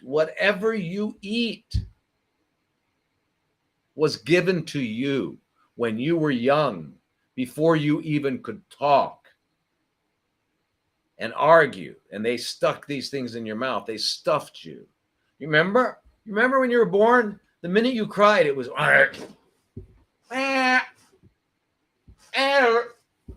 right? That's it. So, so when we're born, our parents start stuffing us, right? And it's always the go-to thing, right? And the guy, he's crying, give him a piece of this, give him a piece of that. Yeah. Right, that's it, right? So why do we have emotional eating? Why do we have all these weird appetites? Because of that. But anyway, depending on where you grew up, depending on what you ate from the time that you stopped drinking your mother's milk or whatever they do, should have been your mother's milk. I hope you had your mother's milk. And if you didn't, make sure your children get their mother's milk. Yeah. From the minute you stop doing that, whatever your parents feed you becomes the food that form your appetites, that form your tastes. You're not going to change that. You're not going to change that. So you want to do your child a big favor, give her food. And I don't know if you had anything other than a him or her. I'm not sure about that. If you're not a him or her. Okay, anyway, I can't figure that out, genetics, genes, gender. Genetics, genes, gender. There's an X and a Y chromosome. And if you got two X's, it's called female. And if you got an X and a Y, it's called male. So you got an egg with two X's, and you got an egg with an X and a Y. I mean, you got an egg with an X and another egg with a Y, which is a sperm. You either got an egg and a sperm, and there's not a third thing. There's no third thing. There's no third gender. Anyway, but whatever you have, a boy or a girl, and I got to tell you, I was reading an article. I can't remember what I was reading, but they said they were talking about the gender they were assigned at birth. You're not assigned a gender at birth. You look and you say, aha, there's a penis, there's a vagina. There's no assignment. You don't assign somebody at birth being male or female. They come out that way. Are we real? Has it come to this? Has it come to this, you guys? They either come out that way, or actually, and I saw it because I used to do obstetrics, and before I went into internal medicine, we saw a hermaphrodite, had a penis and a vagina, sort of, both, kind of not good copies of either, but close, kind of like. But anyway, the point is this: there's not a third thing. What would the third thing be? Anyway. So feed them food that will not ever harm them that they are designed to eat, and do that until they're 5 years old, 6 years old. Then you did it. You did it. You loved them. You gave them your love, and you gave them health. Why did you give them health? Because you didn't give them bad habits. They don't have to break it.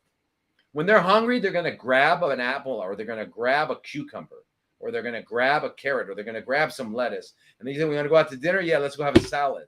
Let's go to that salad place. Yeah, that's what you're going to have, right? They're going to hang out with their friends. They might have pizza at that. Say, oh, my God. They won't like it as much. That's good. That's a good thing. That's a great thing. That's a wonderful thing, okay? So do that. Anyway, and by the way, give them a choice. Give them a choice. Put a little 1-year-old, like a 1-year-old. Maybe you're weaning it at 1 year old. Give them a choice. Say, hey, here's a cow here, and here's some apples. You know, you can't speak yet, but you just say, oh, okay, here. I don't think you're going to ever. No, I don't think. It's not that I don't think. I know you're never going to find a human try to eat a cow, try to eat a rabbit, or anything. Or there's a chicken, and you think the baby's going to say, well, I want to eat that. No. Okay. That's our diet. Our diet is plants. And we're not too good at, these don't work really well if you want to bring down a how would you kill a cow with your hands? Or a bull? Don't do what the sword what the bullfighters do with the sword. That's cheating. What do you do? Anyway. Okay. Sorry, I went too far. Recommendations for stage 4 HER2 positive breast cancer. Listen, do the same things.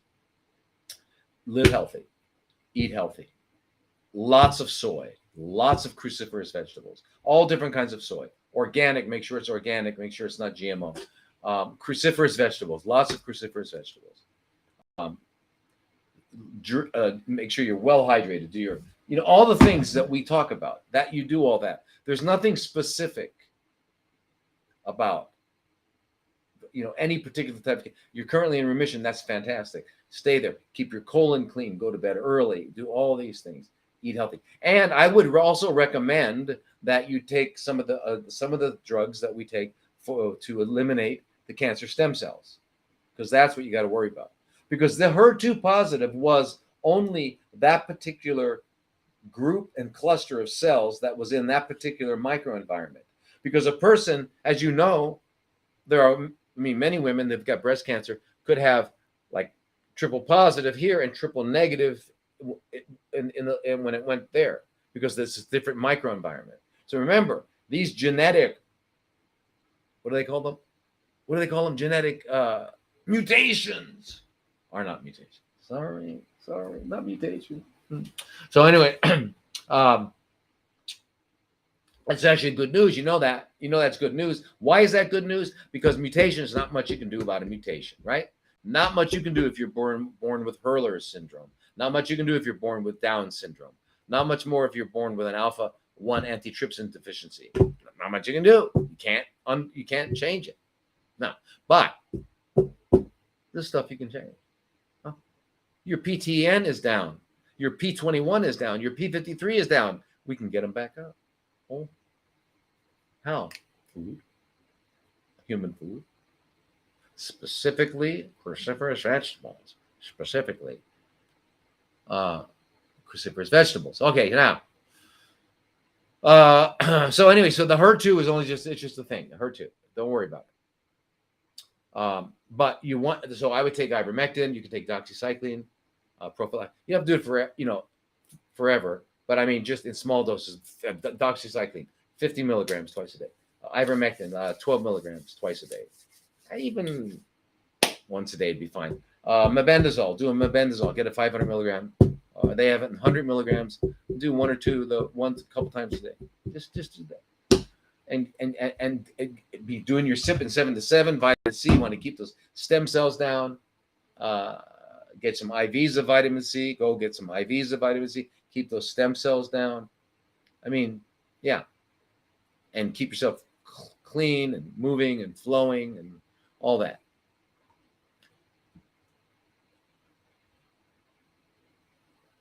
Okay, so what is a nat? And here's another question: what is a natural alternative to tamoxifen? Soy, soy, soy, soy, soy, soy, soy, soy, soy, soy, soy, soy, soy, soy, soy, soy. We got to come up with a. If any musicians out there, let's learn the soy song. Soy is very important. Chia is very important. Cruciferous vegetables are very important. Of course, garlic and onions are always important. Um, but make sure whoever you're with ate it too, um, especially if it's raw, right? Yeah, raw garlic. But anyway, but all these foods are like super foods. And then of course you would do some spirulina or yeah, if you can get find out how to grow your own spirulina. I used to be able to get it in Bangkok, fresh spirulina, not the powdered tablets. Bah, just magic, magic, magic, magic. All these foods are just magic. But do all that, and meditate. Meditate means turn your mind off. Okay.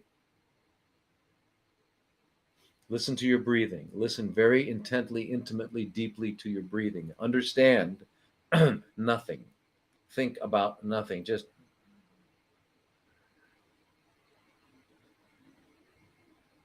and remember that rhythm is the rhythm of life. That's the rhythm of life. And that rhythm that's keeping you in the flesh is the rhythm that sweeps across the oceans, that's in the breeze. You see I look outside, I see those palm trees swaying. It's the rhythm of life. I go down over here to the ocean, it's the rhythm of life. That rhythm of life is in there. Just listen to it. And don't go, and your mind wanders, just go right back to it. Just go right back to it. And what happens to your immune system, what happens to your body is it re-equilibrates. We talk about doing a, what do they call it? Reboot. Reboot. All right. I get. What time is it? Oh, okay, good. You know what, you guys? I gotta get. I can't. I gotta get over to.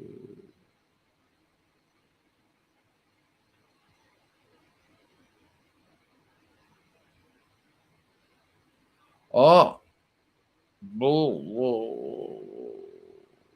Um.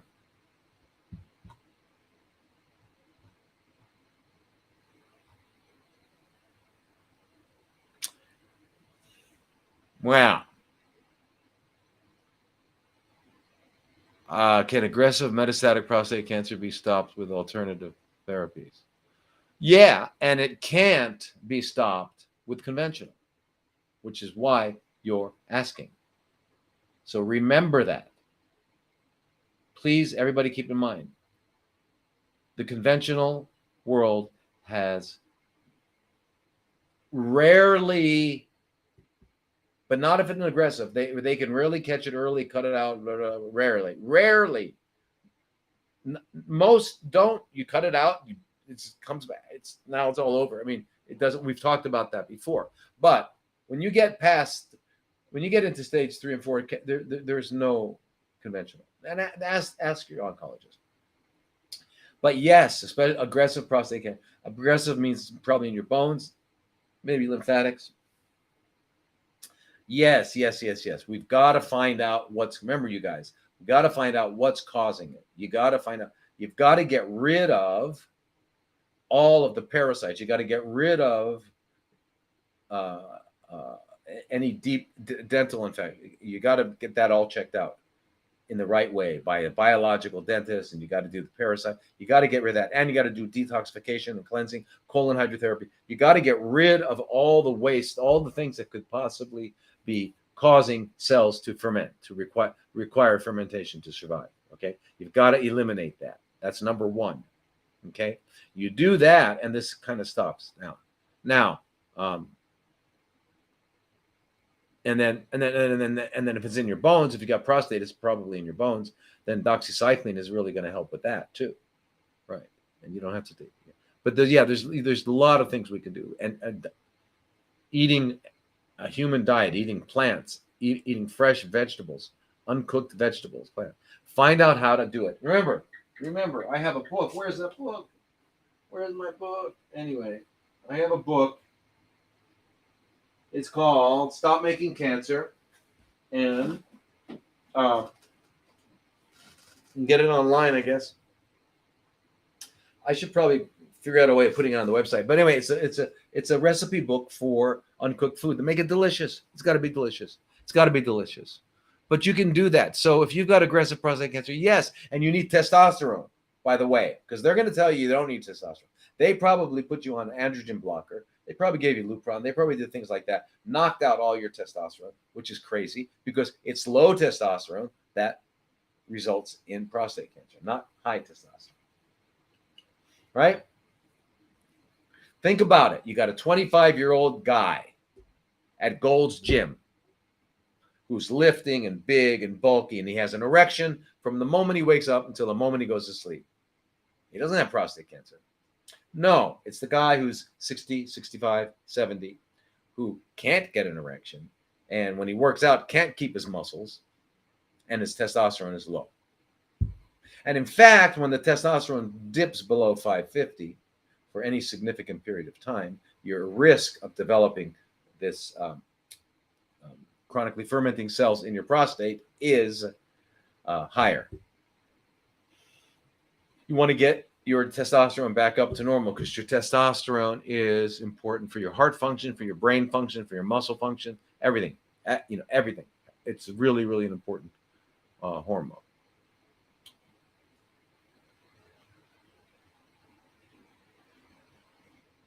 Is it? It's not dangerous to take 3, 6, and 9 together, not at all. But again, you don't have to take oils and omegas and pills and stuff. Eat chia seeds, flaxseed smoothie, a chia seed, 6 tablespoons chia seed with a nut milk, and then do whatever else you want to it. I like it like that, and have that as a nice porridge and be nice and full. Then take 3 tablespoons of flax seeds, grind them up, and put that in with a nut milk, and make another kind of smoothie, what you want, blueberries, strawberries, whatever. Some spinach in it and kale, whatever. Drink that. You do that, and then when you're eating, have avocados and stuff like that. So the only time you want to use oils is when you're going to have salad, just to make your salad, make a nice salad dressing. But there's lots of really good uncooked salad dressings that you can get. Anyway, it's really cool. Yeah, Brazil nut milk. Would that be too much selenium? No way. It's excellent, you guys. Excellent. Brazil nut milk. 4 Brazil nuts give you 200 micrograms of selenium. It's great. So you get more. It's good. It doesn't matter because this is bioavailable natural selenium.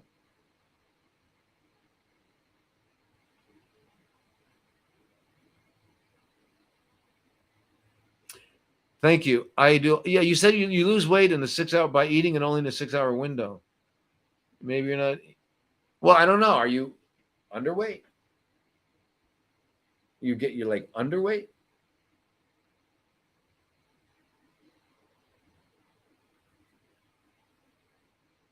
So you eat in the 6 hour.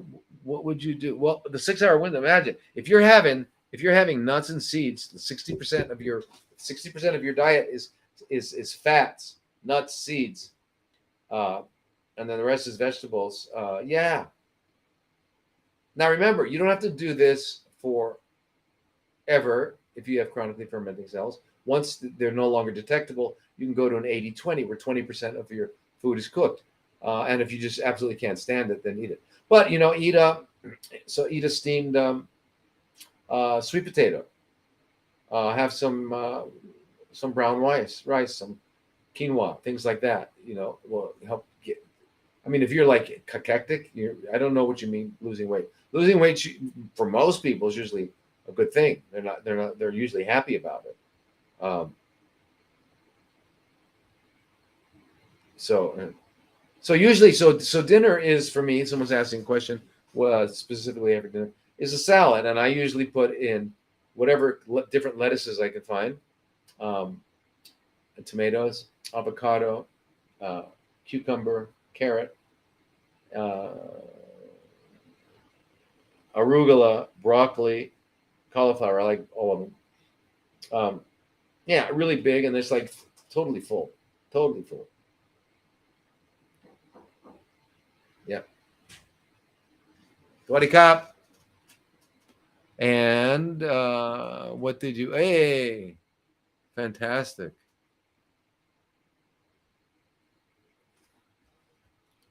So and kapamaka. Swimak. Yeah, swimak. Hi, so chaka. Uh, anyway, this is cool. Yeah. All right. So now, is dairy permitted? No, no dairy. Of all the things, dairy is like, uh, uh, dairy has casein. Casein is a protein that makes mammals grow quickly. It helps them achieve their weight. They need to double their size in a certain amount of time so that they can become viable. Right? That's what mammals do. That's why mammals drink milk, and in the milk is casein. And then nature, very carefully through all of its creatures, weans, not all of its creatures, only the mammals, right? Because, lizards don't have breasts, and neither do amphibians or snakes. Um, snake milk. No, no such thing. Anyway, so all the mammals that have milk, they use casein, and that stimulates tissue proliferation big time. Well, that's really good because you need to grow when you're a baby, but there's a point at which you got to stop. And weaning is never negotiable in nature. You just wean. The horse doesn't say, "Okay, go, hey, go over. See that goat over there?" I think. So anyway, casein turns out to be one of the most carcinogenic substances ever studied. That's the problem with dairy. That's the problem.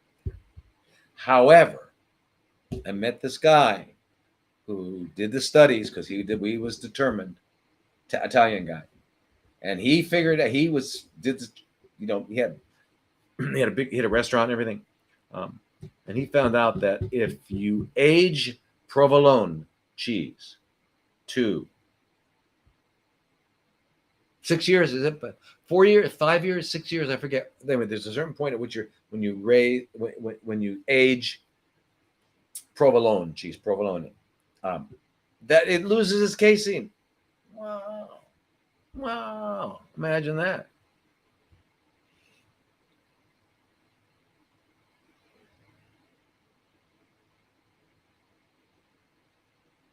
Yeah, Doug Graham thinks we are a grain eater. Yeah. I know. Doug. I used to know him in New York. Yeah. Yeah, oats, rice, quinoa. Quinoa is not really a grain, but yeah. No pizza ever. Well, listen, you got to have, listen, everybody, whatever you do, once the chronically fermenting cells are no longer discoverable and you change to an 80-20 diet, 80% uncooked, 20% cooked, once you do that, and you still want to have a day once a year, whatever, where you really want to blow it, have a day, do it. I mean, where you really, really blow it. I mean, do it. It's not what we do occasionally, and I mean occasionally, that affects us. It's what it affects our biochemistry and affects our ability to heal and be healthy. It's what we do most all the time, mostly 80%, 90% of the time, 90%. You always go to bed early, but you're gonna go. Hey, I'm gonna go out and party on Friday night. Okay. But most of the time, you got it. Just think of it that way. So have your blow it day and plan it. Say every 2 months, I'm going to have a blow it day. I'm going to wake up in the morning and I'm going to believe me, you won't even enjoy it as much as you think you would. But yeah, tizzy-lish. Yeah. Yeah, so you can.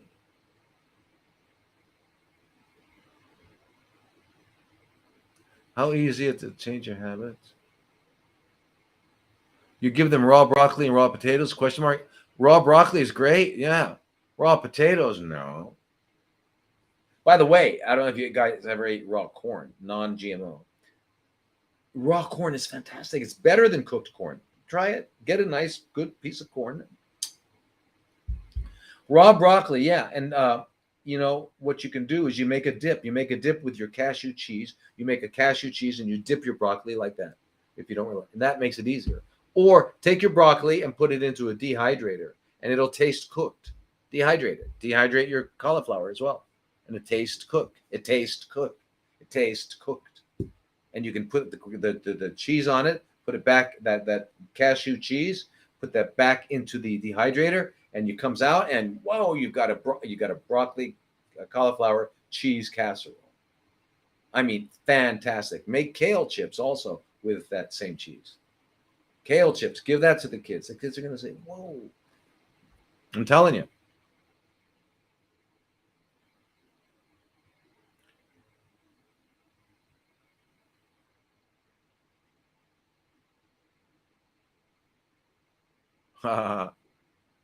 Raw food dies. Oh, raw foodie slut. Ah, cool. Where can I find a good nurse practitioner? Would it, you know, I guess it depends on your state. I don't know.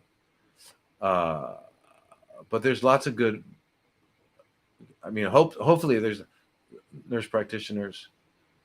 They're probably better than, they're definitely better than most medical doctors.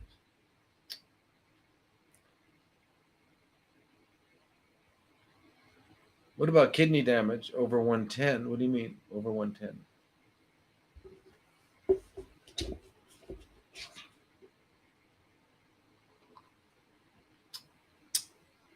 There's this one place, which not far from here, that makes this guy's an amazing.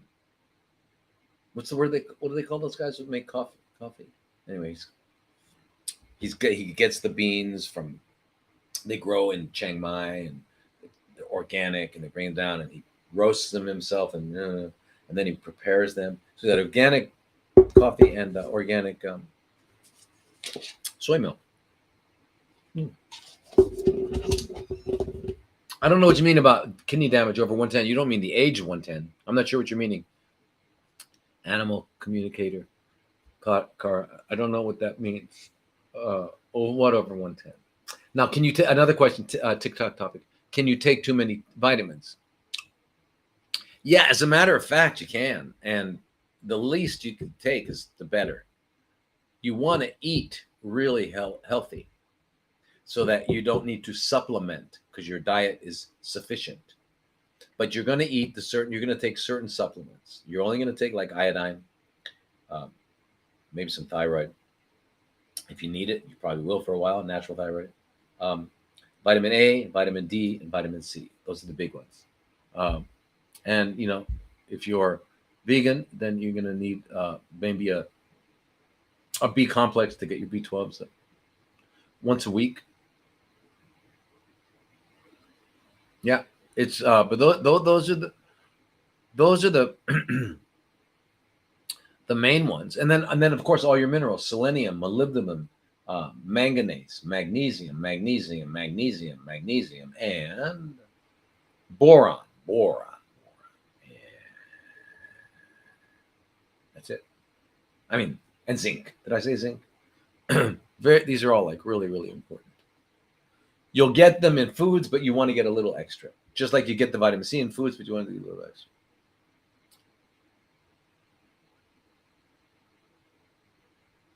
Okay, so here, Facebook.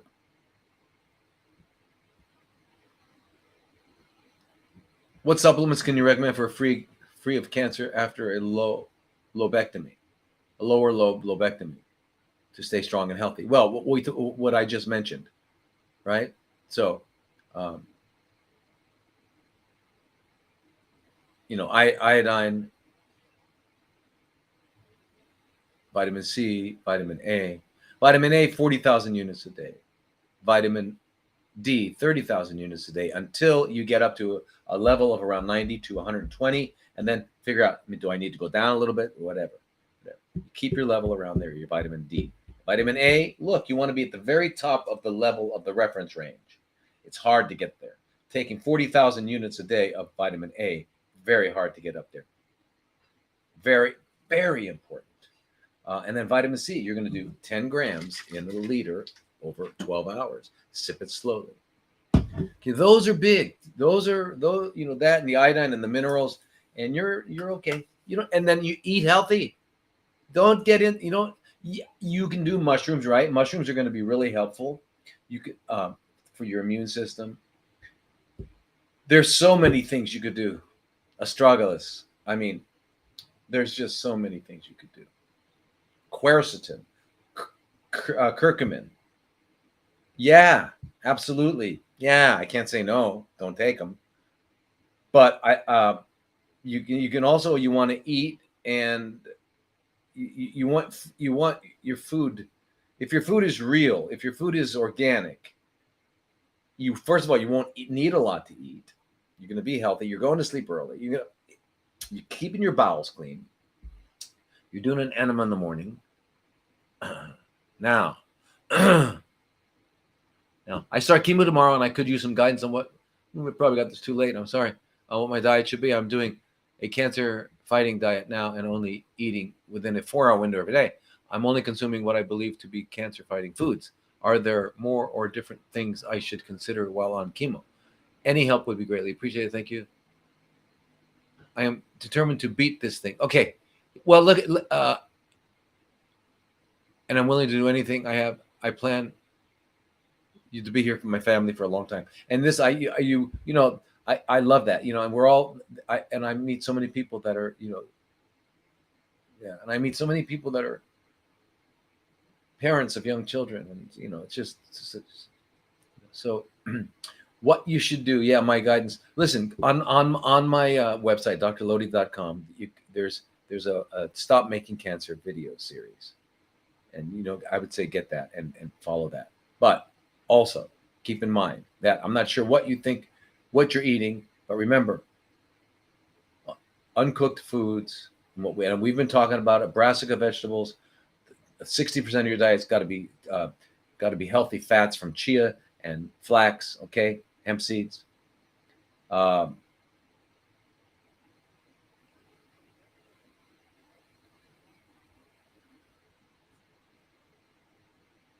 Do juices, smoothies, the porridge. Don't use fire on your foods. You can eat in a 4-hour window. You can eat in a 6-hour window. Keep your bowels clean. You're starting chemo. You're starting high dose chemo. You should rethink that and probably see if you can find a practitioner who knows how to do insulin potentiated low dose chemo, or ask your oncologist if they, and this is Sean, ask your oncologist if they'll do metronomic chemotherapy, okay? Because you don't want the damage from the chemo, right? You don't want the damage from the chemo. And I'm not sure your situation at all, so I really not telling you what to do. I'm just saying my suggestions are I'd find a way not to get high dose chemo, because you do want to be here for your family. You do. That's what you want to do. So you'll want to do anything that's dangerous. You can read about these chemos. Read about the fact that high dose chemo causes metastasis. Yeah, the primary tumor's gone, and they say, "Oh, you're in remission." 9 months later, it's big trouble. Now it's big trouble. And don't get injections from those people. Get no spike protein injections. Now, you're not going to beat it. What you want to do is restore your health. You want to restore balance in your body, restore health. Remember, cancer again is a group of cells adapting to a situation where they're not getting their biological needs met. Okay, so you're going to change your biochemistry. You're going to go to sleep early. You're going to do all these other things. Keep your colon clean. Do all these things. You're going to change your biochemistry so your cells don't need to do that dance anymore, right? Okay, all right.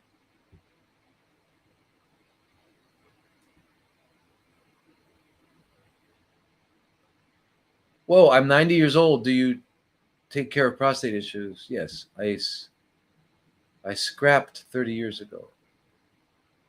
It is flaring up. Will ozone therapy help this? Yeah, I mean, ozone is absolutely helpful, but if you're 90 years old, what you want to do also is get some hormone replacement, get your testosterone up, get your erectile apparatus working, and your libido up, and start cleansing your prostate. Okay, ejaculations. You can do ejaculations at 90. There are guys in the Himalayas. I mean, in the Hunzas, 110. They're getting young girls pregnant up there at 110. All right. So, but keeping that flow. So ejaculations at least 18 a month, right? Actually, 30 a month would be good. And stop, eat uncooked food. Eat uncooked food. It's gonna, now you might not want to. It might not be your habit, but it's okay. Now, if you said you scrapped it 30 years ago, so I guess you got rid of it 30, it's coming back. Well, depending on what it is, if it's in your bone, and there's some of these things like doxycycline is really important for you because it'll help prevent the prostate from going to the bones. It'll help do that. And you want to do the other things too. But you got to get your hormones back. You got to work with somebody. Call me, make an appointment. Let's have a talk and consultation. You got to work with somebody who knows this kind of stuff.